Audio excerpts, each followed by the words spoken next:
에스라 2장 64절입니다.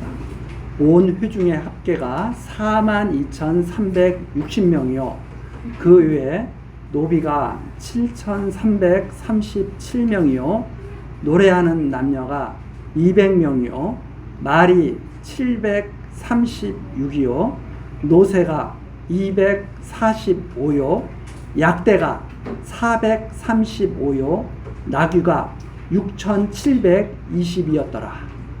자, 그 앞에 나온 그 회중들의 그 숫자를 쭉 기록을 해놨죠.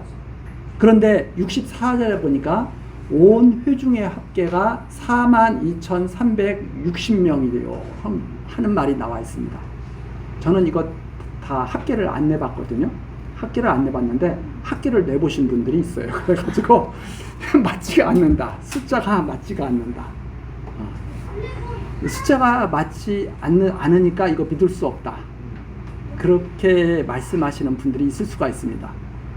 진짜 꼼꼼하신 분들은 이 숫자 다 계산기 두드려가지고 다 맞춰볼 수 있겠죠. 왜 이렇게 숫자가 다르느냐?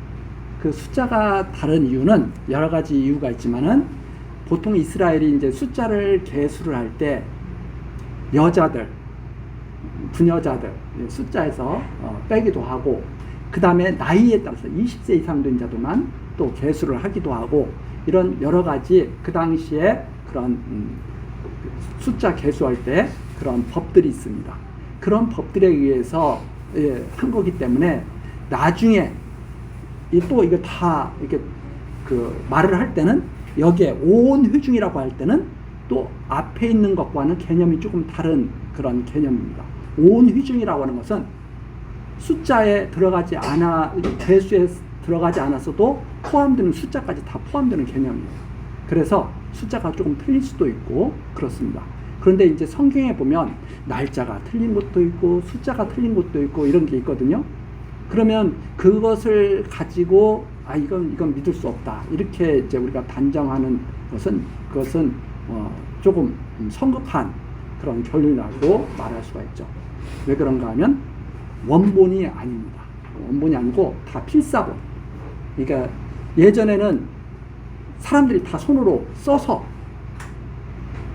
그냥 하나님의 말씀이 한 권으로 예를 들어서 예레미야 선지자가 하나님의 말씀을 받아서 기록을 했으면 그거 한 권이잖아요.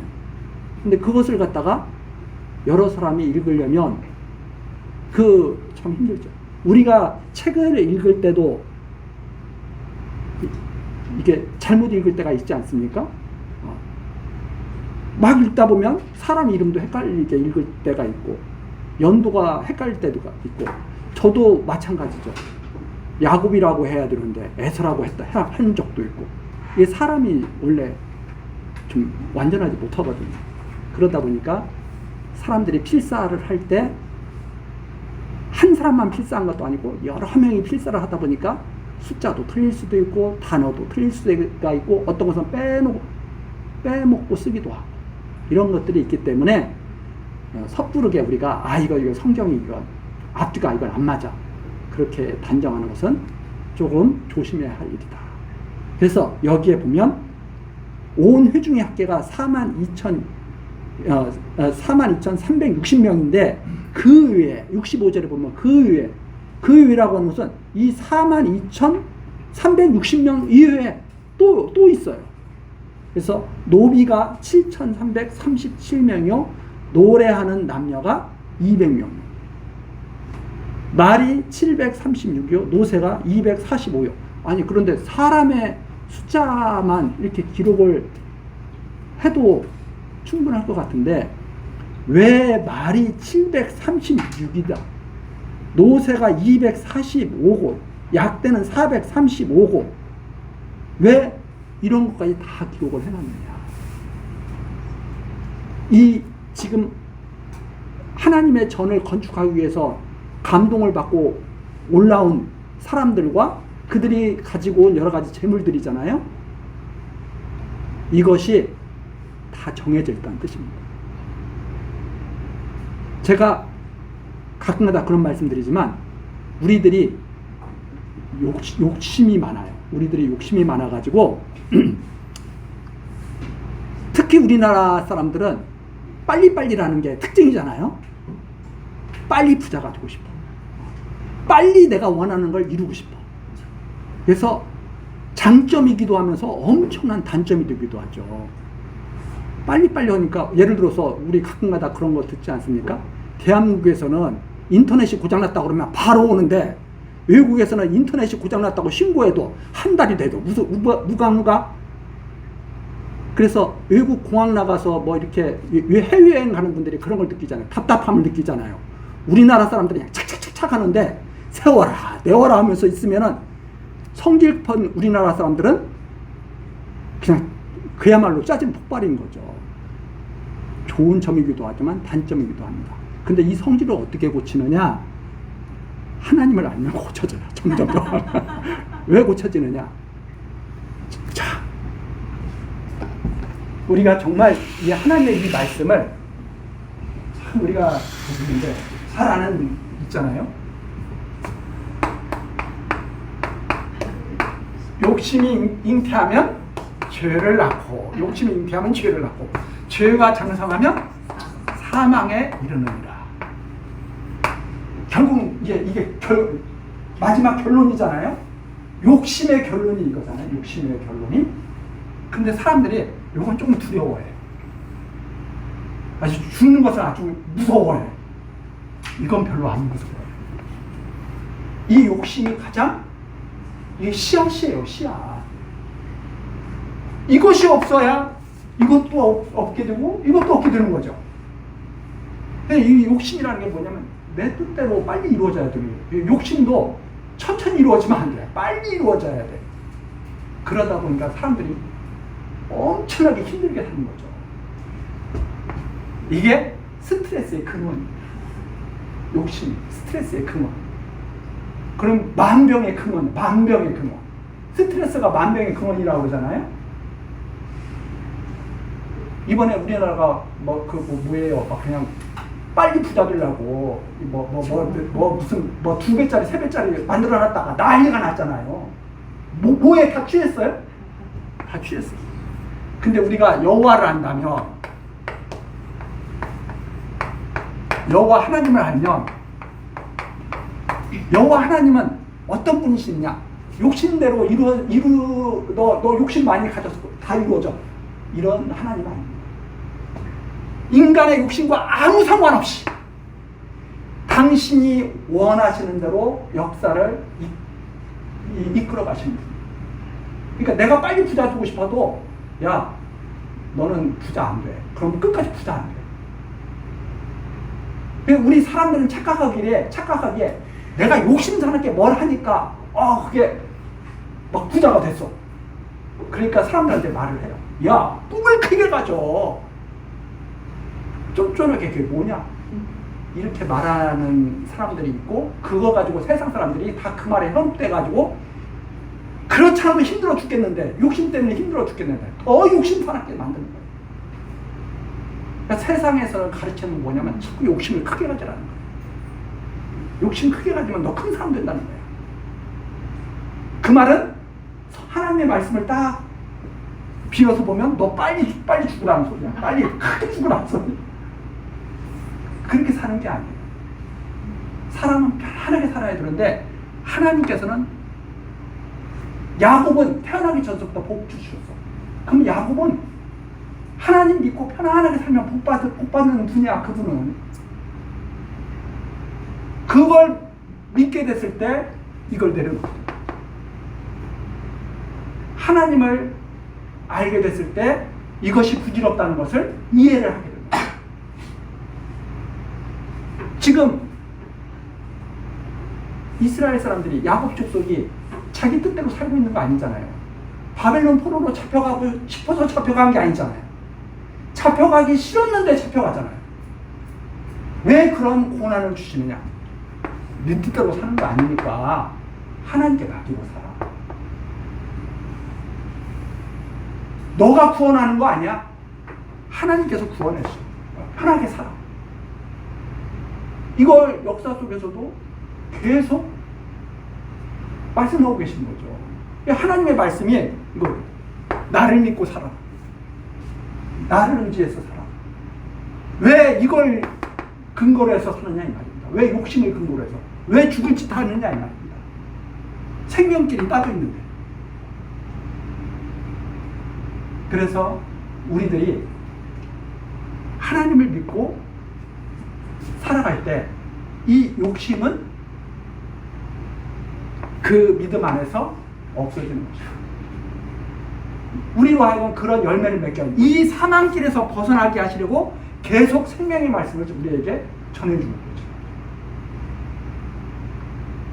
그런데 정말 이스라엘 백성들이 하나님의 말씀 따라서 70년 만에 지금 돌아오게 됐거든요. 예루살렘으로 돌아오게 됐어요. 자기 능력으로 돌아온 게 아니라 갑자기 고레스 왕이 조서를 딱 내려서 마음의 감동을 받은 자들은 돌아갈 때 주변에 있는 사람들이 도울 수 있는 마음이 있으면 도와줘 해가지고 다 도와줘가지고 지금 온 것이 바로 여기 말까지라도 하나님의 주권 섭리 아래 있다 이 말입니다. 말에 끌고 오는 말의 숫자가 여기 말이 736이에요. 이걸 왜 기록해 놨느냐? 사람들이 끌고 온 게 아니라 하나님이 감동을 해서 사람들이 지금 예루살렘으로 돌아왔는데 그때 말까지도 그렇게 다 하나님께서 역사해서 다 끌고 오게 하신 거죠. 그게 우리가 욕심 부리지 않는 이유예요. 아, 내가 욕심 부린다고 해서 말이 한 마리 더 늘어나는 게 아니구나. 근데 세상 사람들은 그렇게 가르치지 않는다 이 말입니다. 너가 욕심내면 많아져. 현상적으로는 그럴 수 있어요. 나중에 결론적으로 딱 가서 보면 자기가 가질 것만 갖는. 그게 자기 분복이에요. 그래서 분복. 이 분복은 하나님께서 정해주신 복이죠. 자기가 가질 것만 갖는 거. 이것을 잘 이해를 할 때 마음이 조급해지는 것, 가라앉을 수가 있고, 또 욕심사납게 힘들게 일하지 않고, 하나님이 사랑하시는 자에게는 잠을 주시느니라고 했잖아요. 잠잘 때는 잠자야지. 그래서 가장 중요한 것은 하나님을 믿고 평안하게 살아가는 삶. 이 삶이 우리 성도들에게 정말 복된 것이다. 막 그 엉망으로 살라는 말이 아니잖아요. 하나님 믿고 살아가는 거예요. 열심히 살다 보면 부자 될 사람은 부자 된다니까. 욕심 안 부려도. 왜? 근데 그 사람은 부자가 사실 꿈이 아니야. 하나님을 잘 경외하는 것이 그 사람의 근본 그 사람의 삶에 대한 자세인데 하나님이 그냥 더 주시는 거야. 그냥 무엇을 알게 하시려고. 욕심으로 이루어지는 게 아니라 하나님의 뜻으로 이루어지는 것을 알게 하시려고. 그래서 우리는 삶에 대한 것을 이해를 할 때도 자꾸 본질을 찾아가야 돼. 본질. 삶이란 무엇인가? 본질을 자꾸 찾아가려고 그쪽에 마음이 쓰여야 돼. 예배라는 것도 마찬가지고 우리 삶이라는 것도 마찬가지고. 제가 교회 앞에서 잠깐 그런 말씀을 드렸는데 앉아서 무릎 꿇고 예배 보는 것, 서서 예배 보는 것이 무슨 차이가 있나? 본질이 같다면 아무 차이가 없어요. 본질이 다르다면 심각한 문제가 돼요. 즉 무슨 말이냐? 하나님과 예배의 본질은 뭐냐?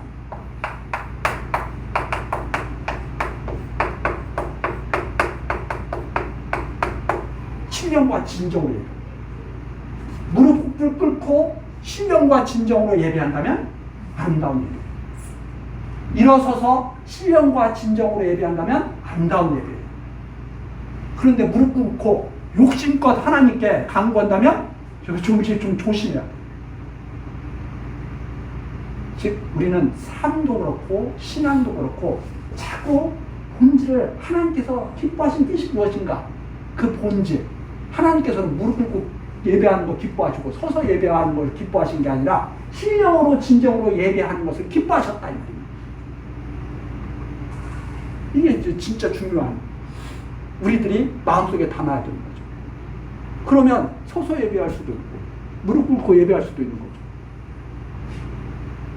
때와 장소에 따라서 환경 여건에 따라서 모습은 변해갈 수 있지만 본질은 신령과 진정으로 예배해야 돼요.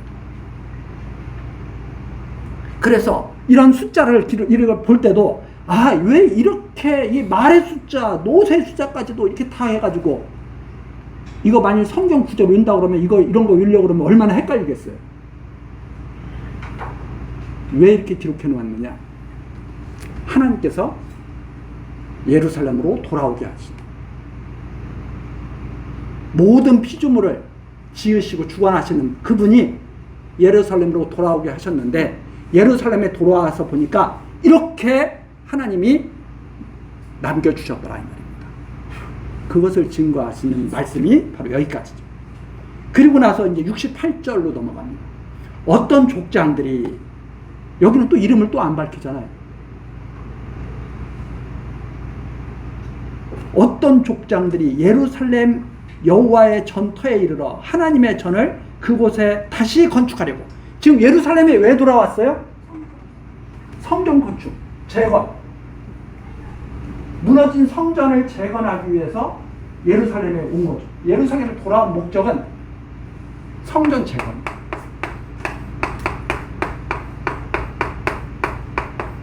이건 우리들에게 아주 중요한 그 시사점을 주죠. 이스라엘 역사를 쭉 해가지고 하나님께서 보여주신 것이 무엇입니까? 하나님께서 보여주신 것이 이거잖아요. 솔로몬 성전,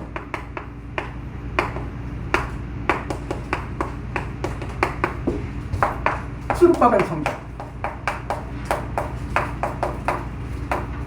이 성전이 이렇게 딱 나타나죠. 그리고 구약에서 에스겔 성전이 있는데 그 에스겔 성전은 지상에서 나타나는 성전은 아니죠. 지상에서 나타나는 성전은 솔로몬 성전과 스룹바벨 성전이 있습니다. 그리고 이전에 모세의 성전이 아니고 성막이죠. 성전과 성막 이렇게 크게 구약의 역사 보면 이렇게 딱 나타나요. 그런데 모세의 성막은 어때요? 한 군데 있어요. 계속 움직여요. 계속 움직이는데 이스라엘 백성이 앞서서 움직이죠. 이스라엘 백성을 인도해 갑니다. 모세는 뭐예요? 율법입니다. 율법.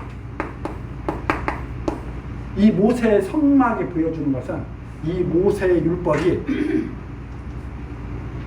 모학 선생 역할을 한다는 것을 벌써 느낌으로 우리에게 이렇게 딱 보여주죠.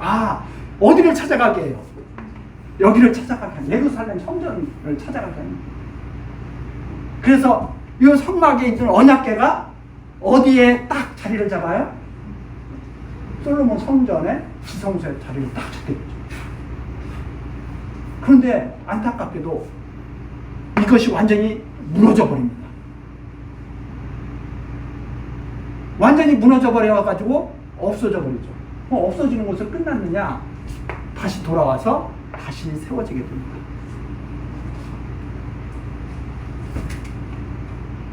참 성전 되신 그리스도께서 이스라엘 백성을 인도하시는 그리스도. 이때 반석에서 물을 내시는 분이 바로 그리스도시거든요.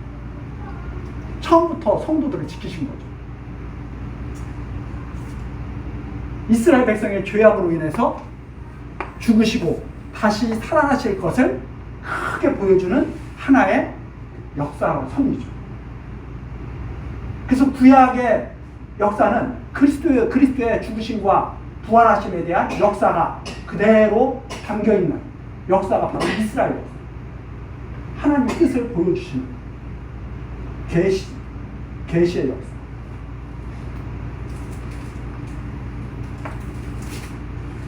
이들이 누구냐면 이게 남은 자.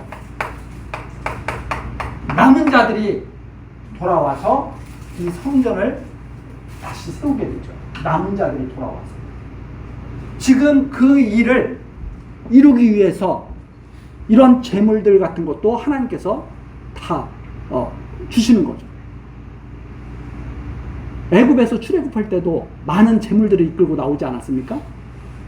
똑같은 거죠. 자, 그러면서 왔는데 68절입니다. 어떤 족장들이 예루살렘 여호와의 전터에 이르러 하나님의 전을 그곳에 다시 건축하려고 예물을 드렸는데 어떻게 드렸느냐? 즐겁게 드렸다. 자, 즐겁게 드렸다.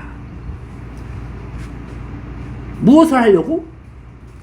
전을 건축하고. 목적이 즐겁게 드렸다.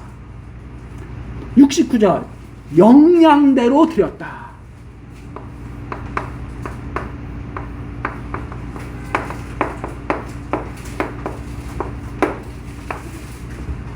영양대로 드렸다. 중요한 원리입니다.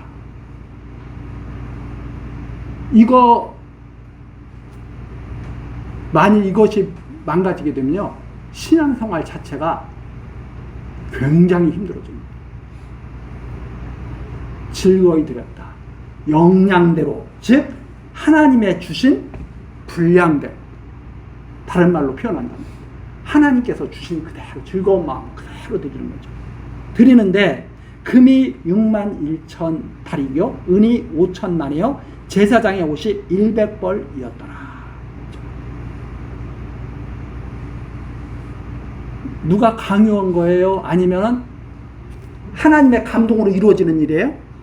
하나님의 감동으로. 여기서 중요한 것이 그 에스라 1장 1절에 나오는 것처럼 바사왕 고레스 원년에 여호와께서 예레미야의 입으로 하신 말씀을 응하게 하시려고 바사왕 고레스의 마음을 감동시키심에 나오죠. 감동시켰음에 쭉 밑으로 나옵니다. 그 다음에 5절 또 나오죠. 이에 유다와 베냐민 족장들과 제사장들과 레위 사람들과 무릇 그 마음이 하나님께 감동을 받고, 이 역사가 하나님께서 감동시키시는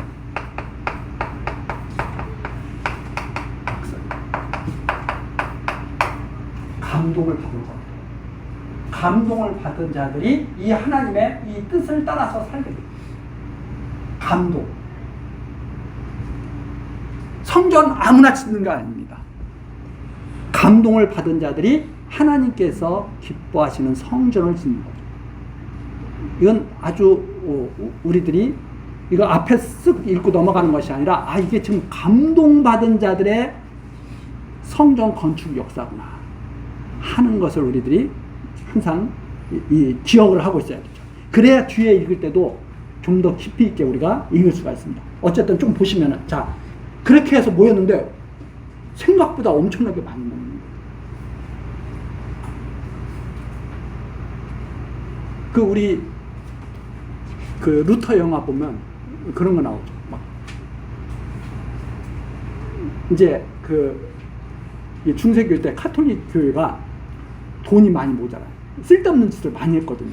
전쟁하고 뭐 낭비하고 쓸데없는 짓을 많이 해요.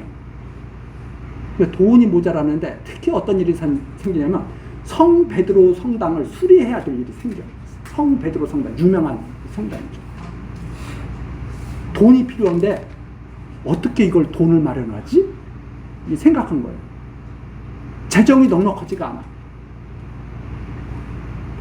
그러면 이거 성당을 수리해야 되는데 빚도 많고 교회가 지금 어려우니까 마음의 감동을 받은 분들이 좀 연보를 해주십시오. 이러면 오직 좋아요? 꾀를 냅니다. 돈을 어떻게 모으지? 이거 성당 이걸 수리하는 거니까 이거 좋은 일이야 하면서 마음의 위로를 받으면서 꾀를 냈겠죠. 면죄부를 팔자. 증서를 딱 만들어가지고 이 면죄부를 사게 되면 지옥에 갈 당신의 아버지가 천국 갑니다. 돈으로 천국 가는 세상이 어디 있어요? 그럼 부자들만 다 천국 가게? 그렇게 해서 면죄부를 팔게 되죠. 그렇게 해서 하나님이 기뻐하시겠어요? 그걸 본 루터가 그야말로 이건 아닌데 해가지고 반기를 딱 들어서 95개 조항을 딱 붙여버립니다. 아무리 좋은 뜻을 가져도 나쁜 방법 쓰면 안 됩니다. 그렇죠? 성당 너무 헐어서 조금 보수해야 돼. 그 좋은 생각이겠죠. 야, 근데 어떻게 돈 모을까? 면죄부 팔자. 안 하는 이만 못하죠. 그래서 좋은 일을 명분 삼아서 나쁜 일을 하는 것은 옳지 않습니다. 선한 일은 선한 일을 답게 해야 되죠. 자, 교회에서 돈이 필요할 수가 있습니다. 그때는 솔직하게 말을 해서 감동이 되면 하는 거고, 감동이 안 되면 못 하는 거죠. 왜 감동을 안 시키지? 하나님께서 왜 감동을 안 시키겠어요? 할 필요 없으니까. 하나님께서 원하시면 감동시키시겠죠. 이러한 것을 우리가 믿고 살아가야 돼요. 하나님께서 원하시면, 우리 재물이라든가 이런 것도 다 마찬가지입니다. 우리의 삶도 하나님께서 원하시면 해주시겠지. 이러한 마음으로 살아가야지. 꾀를 내가지고 하나님, 제가 새벽기도 100일기도 할게요. 어떻게 해주세요. 이거 하나님하고 딜하는 것도 아니고 그게 뭐예요 그게. 그러한 잘못된. 그래서 면죄부 판매의 가장 문제점이 뭐냐? 선한 일을 빙자해서 하나님을 모욕한 거예요. 선한 일을 빙자해서 자기 욕심 채우기 위해서 하나님 모욕한 거예요. 왜? 천국을 돈으로 살 수 있다고 가르친 거 방불한 거니까. 그게 말이 돼요? 야, 너 면죄부만 사면 천국 가. 그래서 중요한 것은 아까도 말씀드렸지만 자꾸 본질이 무엇인가를 자꾸 우리는 생각을 하면서 왜 우리가 그걸 해야 되는가? 깊이 있게 성찰하는 것이 필요하다. 있습니다. 자, 70절로 넘어가죠. 이에 제사장들과 레위 사람들과 백성 몇과 노래하는 자들과 문지기들과 느디님 사람들이 그 본성들에 거하고 이스라엘 무리도 그 본성들에 거하였느니라. 이렇게 다 올라와 가지고 이들이 각자 살던 본향 땅으로 고향 땅으로 다 들어가서 살게 됐다. 즉 예레미야 선지자라든가 에스겔 선지자라든가 이런 분들이 빠르게는 모세가 예언한 대로 그것이 다 이루어졌다 하는 내용이 바로 2장 마지막 절까지 내용에 담겨 있습니다. 그리고선 3장으로 넘어가죠. 이스라엘 자손이 이제 3장 내용서부터는 성전 재건 역사가 시작되는 내용입니다. 3장서부터 6장까지 내용이죠. 이스라엘 자손이 본성에 거하였더니 7월에 이르러 일제히 예루살렘에 모인지라. 요사닥의 아들 예수아와 그 형제 제사장들과 스알디엘의 아들 수룹바벨과 그 형제들이 다 일어나 이스라엘 하나님의 단을 만들고 하나님의 사람 모세 율법에 기록한 대로 번제를 그 위에 드리려 할세 무리가 열국 백성을 두려워하여 단을 그 터에 세우고 그 위에 조석으로 여호와께 번제를 드리며 기록된 규례대로 초막절을 지켜 번제를 매일 정수대로 날마다 드리고 그 후에는 항상 드리는 번제와 초하루와 여호와의 모든 거룩한 절기의 번제와 사람이 여호와께 즐거이 드리는 예물을 드리되 7월 초하루부터 비로소 여호와께 번제를 드렸으나 그때에 여호와의 전치대는 오히려 놓지 못한지라. 이에 석수와 목수에게 돈을 주고 또 시돈 사람과 두루 사람에게 먹을 것과 마실 것과 기름을 주고 바사왕 고레스의 조서대로 백향목을 레바논에서 욥바 해변까지 수운하게 하였더라. 7절까지 내용입니다. 이 7절까지 내용이 우리 주변에 요약이 되어 있죠. 자, 딱 왔는데 본성에 이르렀는데 아직 여호와의 전 건축은 채 시작도 하기 전이에요. 근데 뭐가 딱 닥쳐왔냐면 초막절입니다. 이 초막절이 이스라엘 3대 절기가 있는데 가장 마지막 절기지 않습니까? 유월절, 유월절과 함께 무교절이 있죠. 그 다음에 77절, 오순절이 있죠. 그 다음에 초막절, 수장절이라고도 하고, 우리나라식으로 말하자면 마지막 추수 때죠. 그런데 딱 돌아왔는데 초막절이 돌아와서 시작이 어디서부터 시작되느냐? 초막절에서부터 시작. 이것도 상당히 우리에게 어떤 그 느낌이 있죠.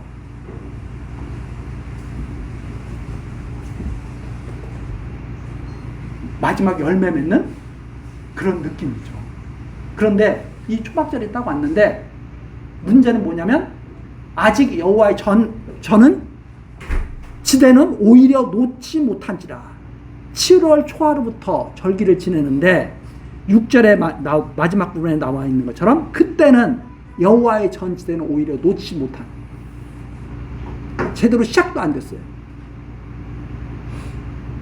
그래서 그때서부터 이제 막 시작이 되기 시작하는 거죠. 초막절을 지키면서부터 막 시작이 되는데 문제는 무엇인가 하면 3절입니다.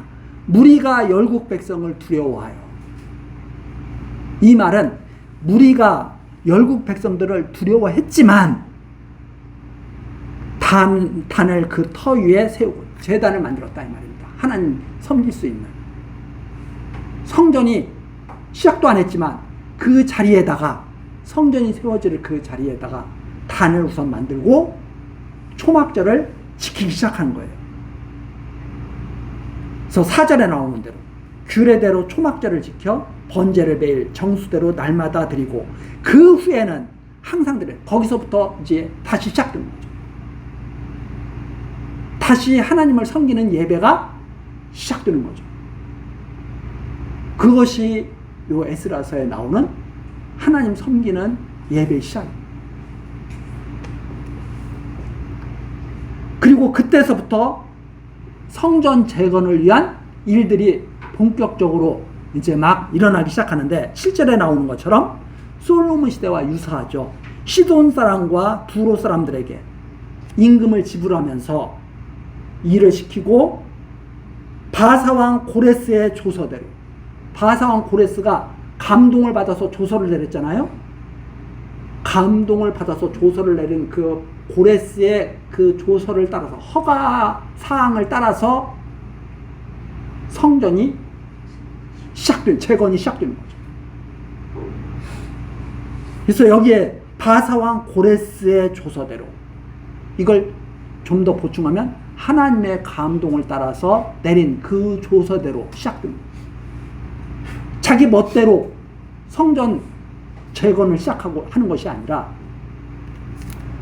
감동을 받은 사람들이 감동받은 명대로 따라서 시작을 했다. 자, 8절입니다. 자, 예루살렘 하나님의 전에 이른 지 2년 2월에 스알디엘의 아들 수룹바벨과 요사닥의 아들 예수아와 다른 형제 제사장들과 레위 사람들과 무릇 사로잡혔다가 예루살렘에 돌아온 자들이 역사를 시작하고 20세 이상의 레위 사람들을 세워 여호와의 전 역사를 감독하게 하며, 몇 세 이상? 20세 이상. 그 다음에 9절, 이에 예수아와 그 아들들과 그 형제들과 간미엘과 그 아들들과 유다 자손과 헤나다 자손과 그 형제 레위 사람들이 일제히 일어나 하나님의 전 공장을 감독하니라. 하나님의 전 공장, 즉 공사를 감독했다. 감독했다는 것은 뭐 이렇게 통제했다 그런 게 아니라 잘 지어질 수 있도록 이렇게 관할했다 하는 뜻입니다. 자, 그런데 여기에 보면 고레스 왕의 조서대로 20세 이상 레위 사람들을 세워서, 이게 무슨 뜻이냐? 여기에 담겨 있는 뜻은 인간이 정한 뜻이 아니라 하나님이 정하신 뜻대로. 원래 율법서에 보면 레위 사람들이 일하는 그 레위 사람들의 그 나이가 딱 있잖아요. 여기에 20세 이상, 여기는. 그래서 많은 그 사람들이 이런 것들을 그냥 무심코 이렇게 읽어 넘길 수도 있지만, 우리는 왜 고레스 왕의 조서대로라는 말이 여기에 기록되어 있을까? 이것이 인간의 뜻과 능력으로 재건되는 성전이 아니라 하나님의 감동으로 재건되는 성전이라는 것을 말하고 싶은 거죠. 하나님의 감동으로 이루어지는 성전.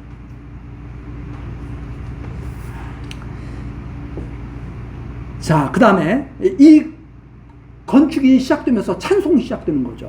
10절입니다. 건축자가 여호와의 전 지대를 놓을 때 기초 공사가 시작되는 거죠.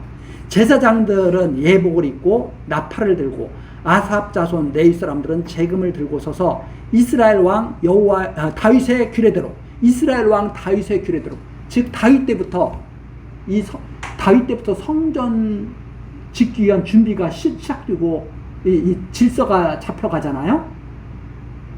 그리고 다윗 왕이 아들 솔로몬에게 여호와께서 알려주신 식양을 전해주고 막 그러지 않습니까?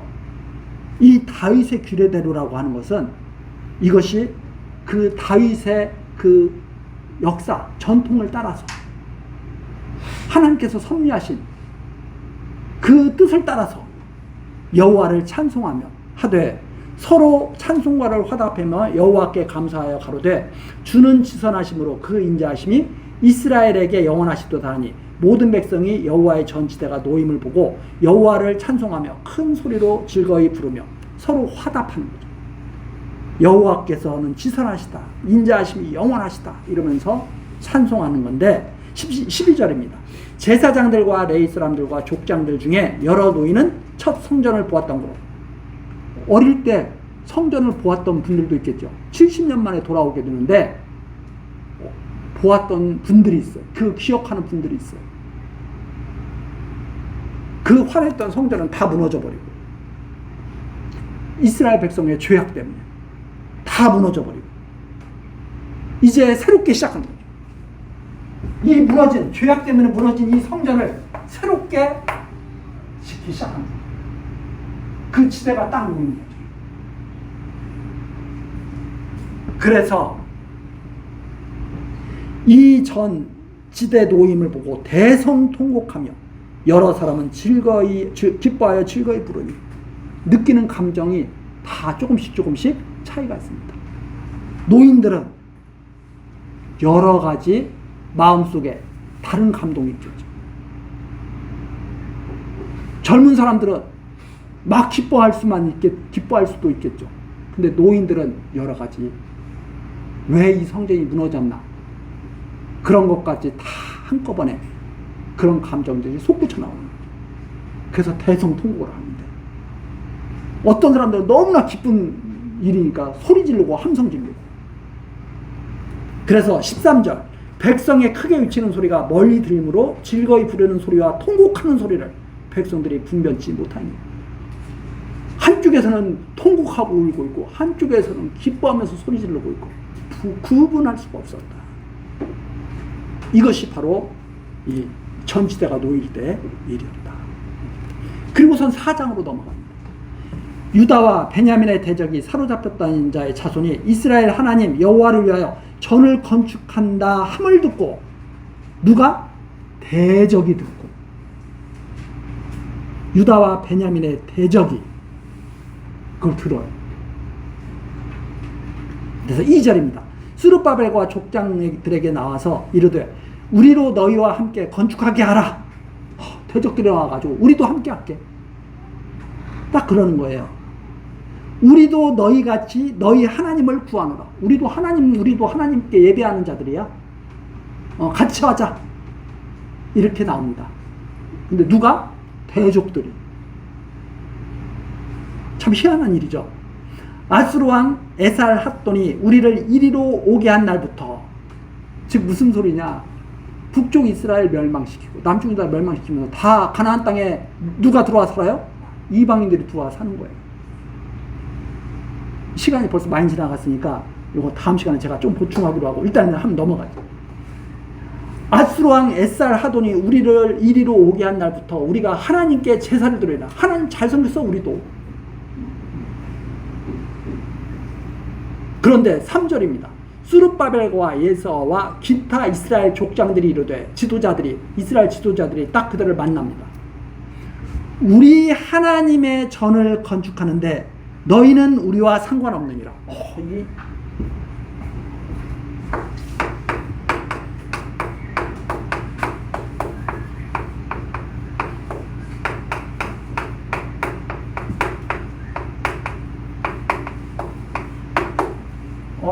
나는 정확하게 죽었는데 너희는 아무 상관없어. 이게 배타적인 정신일까요? 이게 진실일까요? 기독교를 잘못 이해하면 기독교가 배타적이라고 합니다. 기독교를 잘 이해하면 이게 진실이에요. 아무 상관없어 그들은. 이 내용 다음 시간에 자세히 제가 풀어드리도록 하겠습니다. 자, 오늘 여기까지 하고요. 다 같이 기도하시겠습니다. 모든 만물을 지으시고 다스리시는 하나님 아버지, 이 시간에도 에스라서 말씀을 통하여 여호와 하나님을 알게 하시고 경외하게 하시니 감사와 찬송을 드립니다. 하나님, 우리들 하나님의 사랑을 힘입고 살아가고 있습니다. 언제나 진리의 편에 서서 승리되는 백성 되기를 소원하오니 하나님 인도하여 주옵소서. 진리의 말씀으로 우리들을 다스려 주시고 모든 일에 하나님의 선하신 뜻을 분별하는 지혜와 명철을 가지고 살아가는 하나님의 백성 되게 하옵소서. 예수 그리스도의 이름으로 기도드리옵나이다.